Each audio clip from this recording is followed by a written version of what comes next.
হরিকে সোনার চাইতে অতুলের সোনা বললেন কেন? কেননা যারা গীতা দান করবেন মা একটু পরে আসে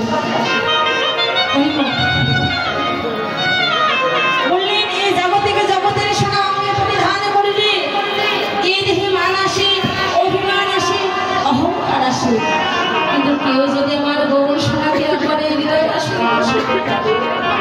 তাহলে যে দেহের মান অভিমান শূন্য হয়ে কৃষ্ণ নামের কাঙাল হয়ে পথে পথে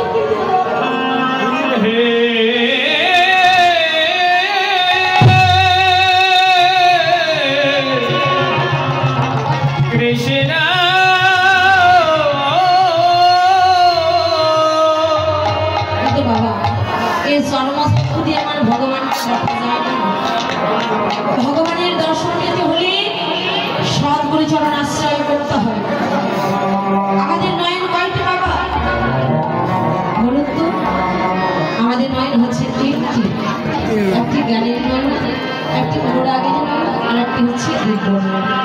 কোনো ভাগ্যবান ভাগ্যবতী যদি সদ্গুরু চরণ আশ্রয় করিয়া দিব্য নয়ন লাভ করতে পারে তাহলে গৌর মাধুর্যের উপর নয়নের দর্শন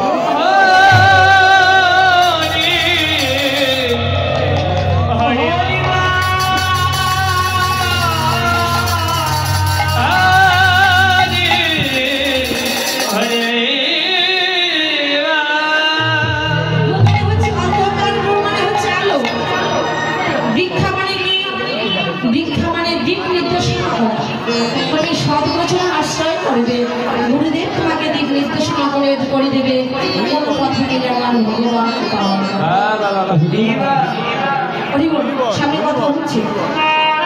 দেখুন আমার ভগবান বললে যে আমাকে পেতে গেলে সরাসরি পাবি না, তাহলে কি করে পাবি? গুরু হচ্ছে গুরুকে তুমি আশ্রয় করো, আর গুরুর যদি কৃপা হয় তাহলে কৃপা হতে আমার আর বাকি থাকে না। আমার ভগবান গুরুকে উচ্চ স্তরে রাখলেন, বললেন গুরুরুষ্ট হলে কৃষ্ণ রাখি পারে নারী, আর কৃষ্ণরুষ্ট হলে গুরু রাখি পারে।